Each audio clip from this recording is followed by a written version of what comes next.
Bismillahirrahmanirrahim. Alhamdulillahi Rabbil alamin. Wassalatu wassalamu ala rasulihi Muhammadin wa alihi wa sahbihi ajma'in. Amma ba'd. Istisqo namozi shariatimizda joriy bo'lgan namoz turlaridan hisoblanadi. Xususan Hanafi mazhabi ulamolari ham istisqo namozini o'qishlikni joiz deganlar va bunga payg'ambarimiz sollallohu alayhi va sallam hayotlik davrlarida bir necha marta istisqo namozini o'qiganlari va duosini qilganlarini dalil qilib keltiradilar.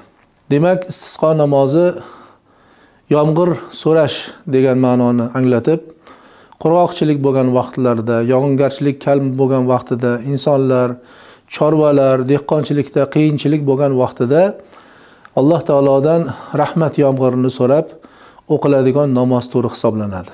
Bu yil yurtimizda qurg'oqchilik, yog'ingarchilikning kam bo'lishligi, mana kuz fasli tugab borishiga qaramasdan yomg'ir yog'maganligi va buning natijasida hattoki havolar buzilib, changli to'zonlar ko'tarilib, dehqonchilikka ham, chorvachilikka ham mana shu yomg'ir so'rashlik ehtiyoji paydo bo'lganligidan O'zbekiston musulmonlari idorasi muftiy hazratlari tashabbuslari bilan istisqo namozini o'qishlik maqsadga muvofiq deb ko'rildi. Va inshaalloh 28-noyabr kungi juma kunida, juma namozidan keyin ushbu namozni butun respublikamizdagi masjidlarimizda ado etamiz.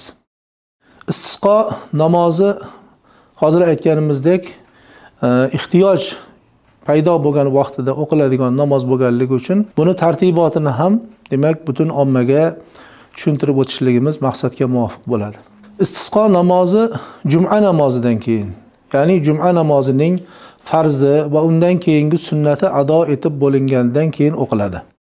Istisqo namozi ham 2 rakat xuddi juma namoziga o'xshab imom bilan, jamoat bilan ado etiladi. Imom bunda qiroatni jahriy qilib, ya'ni ovozini chiqarib qiroat qiladi. Namozdan keyin imom domla jamoatga yuzlangan holatda mihrobda turib xutba qiladi. Xuddi juma namozidek, ammo qisqaroq tarzda mana shu istisqo mavzusiga oid bo'lgan xutbani ado etadi. Jamoat esa xutbaga diqqat bilan quloq solib turadilar. Undan keyin imom domla mihrobga yuzlanib istisqo duosini o'qiydi. Ya'ni payg'ambarimiz sollallohu alayhi va sallamdan vorid bo'lgan, aynan mana shu yomg'ir so'rashga oid bo'lgan duolar borki, imom domla mana shu duolarni qiladi. Jamoat esa o'tirgan joyida imomning duosiga amin deb turadilar. Ana undan keyin umumiy duo bilan, qisqa tilovati Qur'on bilan duo qilinadi va shu bilan barcha ibodatlar, namozlar nihoyasiga yetgan bo'ladi.